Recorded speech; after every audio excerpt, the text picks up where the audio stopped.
None of us is ever really prepared for that moment when the thin shell of reality cracks and the world of unreality, the psychic world, is thrust upon us. Serves me right for patronizing you foreigners. It's a good thing you people keep a close watch on them.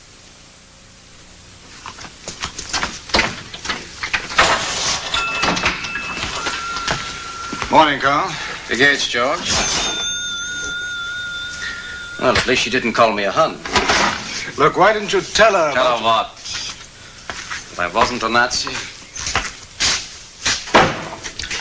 I was. The Kaiser didn't use poison gas? That he did.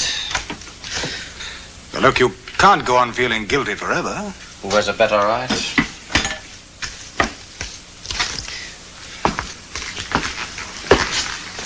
You should have heard Jolly Herr Goering when he pinned the Iron Cross on my flying jacket. He was most complimentary. Don't let my tea drinking deceive you. Where's Lois? At the doctor. Each month she gets bigger, more beautiful. And that bomb is also big and beautiful. Then you heard on the BBC, You're my BBC. That look on your face. How big is it? It's a 500-pounder, Carl. They found it when they were digging excavations for some new buildings. It's the fuse that has me baffled. Lois would murder you. If you would just look at the fuse, really, it is something that I've never seen in my life before. Look, Carl, please stop looking at me like that, will you? I was there, remember, when you told her once. Never again. Then why did you come? Because I'm frightened.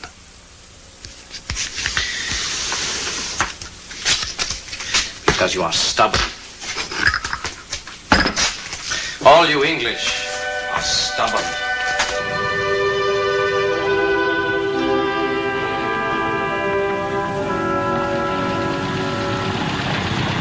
First he drops them, then he dismantles them.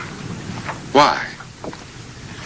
On March 7th, 1943, during Karl Bremer's 28th bombing mission over England, his plane was hit by flak, and he was forced to parachute to Earth 7 miles south of London.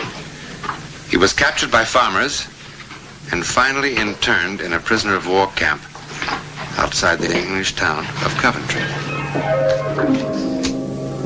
It still burns. I can't see 3 houses that haven't been smashed. How long can these fools hold out? Oh, by November it will be finished. November's not a bad month in Leipzig. I've sunbathed in November. At ease. I have a problem. As you can see, the town was pretty badly hit last night. And the civil defense can't even begin to cope with it. What a pity. I realize that I can't force officers to help, but... Herr Colonel is correct. There must be 1,000 people out there still buried in that wreckage. Some of them are still alive. Karl! Ich wusste immer, dass du eine Schwäche hattest. Sogar wenn wir im Training waren.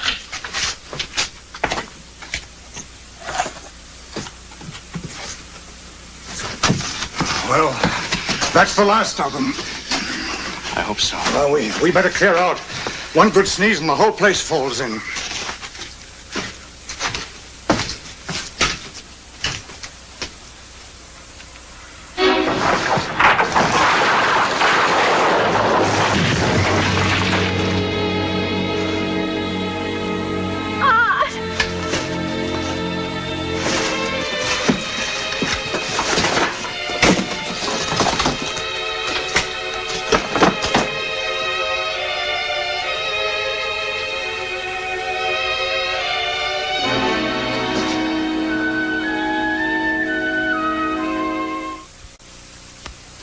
Must be a dud.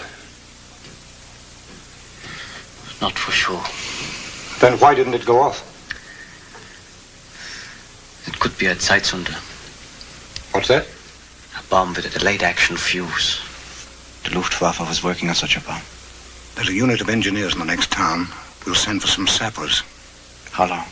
How do I know? It's about 10 miles each way. Could be an hour. Is that our fault? Now, you be brave. Everything will work out. I know that type of bomb. They were starting to give us briefings. I know what to expect.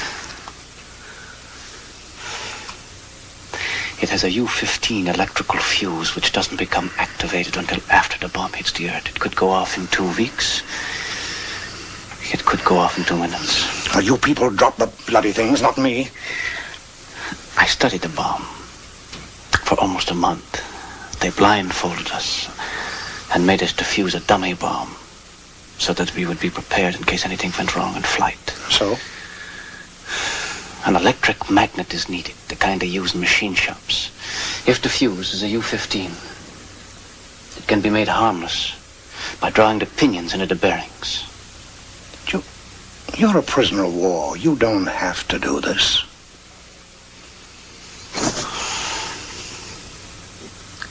If I didn't have to, I wouldn't. You'll have to talk sometime. A bomb is so much prettier when seen from the sky. And when it falls, it's so graceful. Like a trapeze artist in a circus. Spinning, spinning, and spinning. And then when it lands, it's like a lovely golden flower. Isn't it an ugly monster?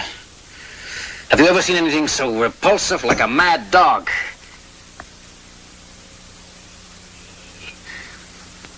But then what harm can a mad dog do when you tear out his teeth?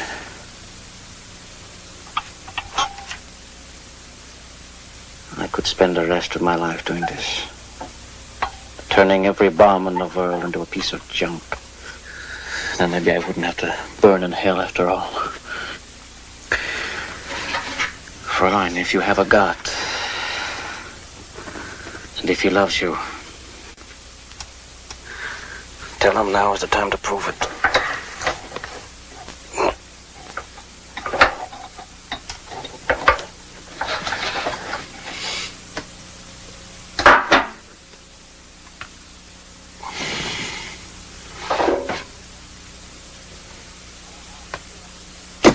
All bombs should be like this. My name is Lois. Lois. First, he dropped them. Then he dismantled them. Why? Now we know why. Now in 1949, here in London, where hundreds of unexploded bombs still remain undiscovered, we know why. Doesn't look too bad. Bit farther back, isn't it, than normal? Just be careful. Give me a hand. Here. Connect the microphone up. Yes. And I'll take the vials back. Good.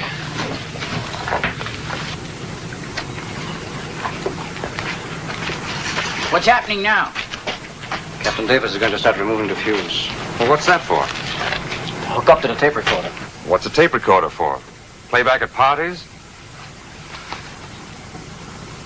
Should the bomb explode, there'd be a record, which might tell us what not to do the next time. Baker 2, you receive my signals? Hello, George. The equipment checks out. I'm now going to try to work on the timer. Easy now. It's coming out.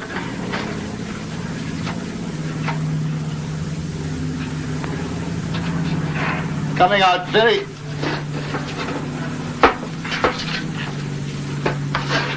easily. Slowly. Timer is clear. Good, good. I have the fuse. George, was ist?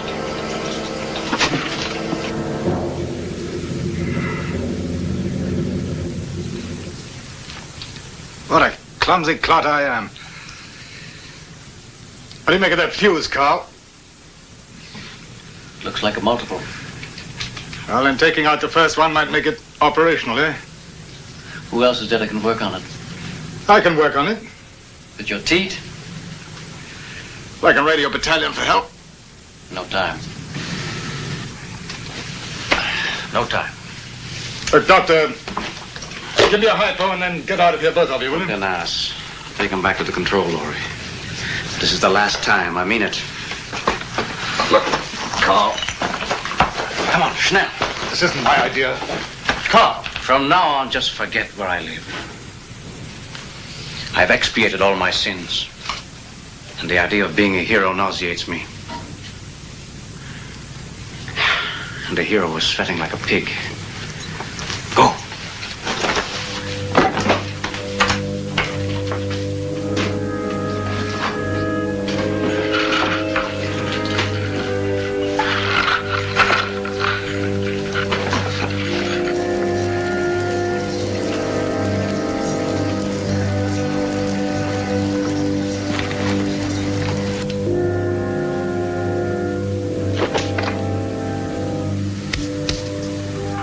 Carl, are you ready?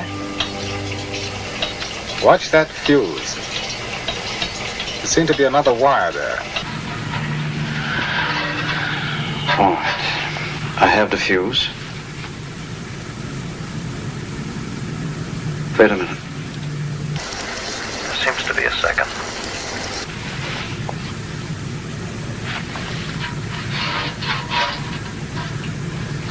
This is ridiculous.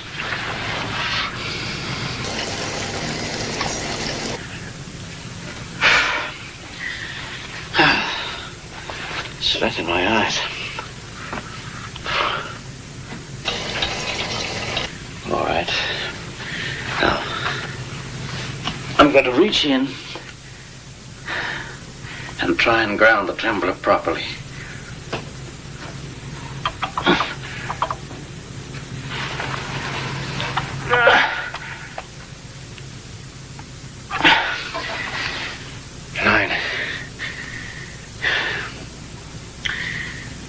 I'm so out of condition.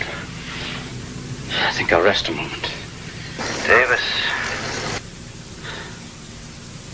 I'm sorry for getting angry at you like that before. But Lois would leave me. I mean it. You know why she went to the doctor today? So that he would talk me out of a ritual which has been observed in our province for only 1,500 years. For as far back as I can remember, every time a baby was born in our village, the father was right there, out walking up and down the village like an idiot. And instead of the doctor slapping the babies behind, the father breathed the first breath into the mouth of the child. Ich übergebe den Geist des Lebens, von denen die vor dir fallen. From those who have come before you, I pass on the breath of life. How does that sound so barbaric? Yes, it does. If I don't do it, don't ask me why. I would worry about that child his whole life through.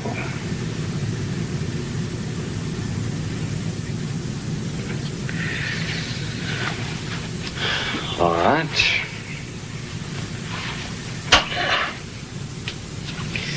Now we try again. Carl!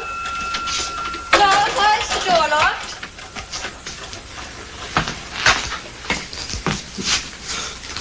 Dear stubborn, back in half an hour. Stubborn. Now, here's something funny. A little chunk of green metal. The wire goes right through it.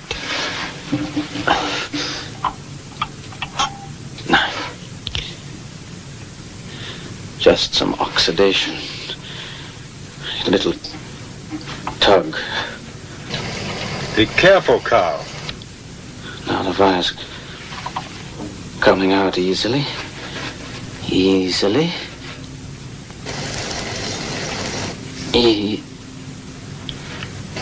Let's go on, Carl. God!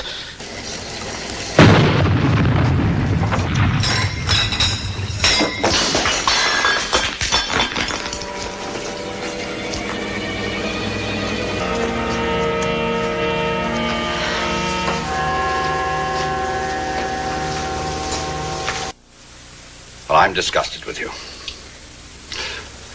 It's such a beautiful baby. Do you know how many women would give 10 years of their life for a baby like that? Well, won't you at least look at him? No. Then what in heaven's name are we supposed to do with him? Don't use heaven's name to me. You need that baby more than he needs you. You need him to hold on to reality. What's so marvelous about reality? Do you believe there's a heaven, Doctor? I do. And someone in heaven cares about us? I believe that too. I won't disillusion you, Doctor, by asking heaven to send back my love. Mrs. Bremer, would you kindly tell your husband that this hospital has certain rules and regulations? What are you talking about? Well, the nursery alarm light went off. I went to the nursery, and he had the baby in his arms. Is something wrong?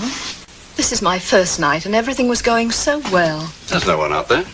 But he was there just a moment ago. No, he couldn't have been. But he said it was his baby. Nurse, go back to He was your... standing there with the baby in his arms. Go back to your duties. Wait. As though you were breathing life into the child. Yes. What did he say? He was saying something tender and soft. But I couldn't understand it. Ich übergeben den Geist des Lebens, von denen die vor waren. It sounded like that. Nurse, you don't know the situation. I order you back to your duties. You're doing this woman irreparable harm. Is she, Doctor? Give me my baby. Give me my love.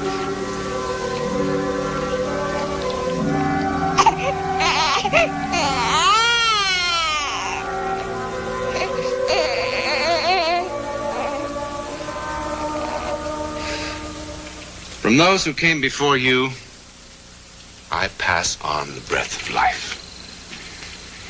11 years have gone by, and still Nurse O'Brien of London, England, is absolutely certain that Carl Bremer stood in this nursery 5 days after his death, holding his infant son in his arms.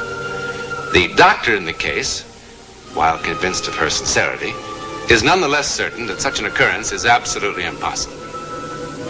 Carl's widow, Lois, who now lives in America, refuses to speculate one way or the other. Though there is about her a certain serenity that impresses everyone she meets. Understandably, the incidents surrounding the act of death have contributed much to the literature of psychic phenomena, all of which strains the credulity of the skeptic. And yet, who knows? Certainly as incredible as any case history from the unknown is the miracle that we can do nothing but accept. Because there it is. There it is. Who in the world, skeptic or believer, could ever begin to explain the phenomenon of life?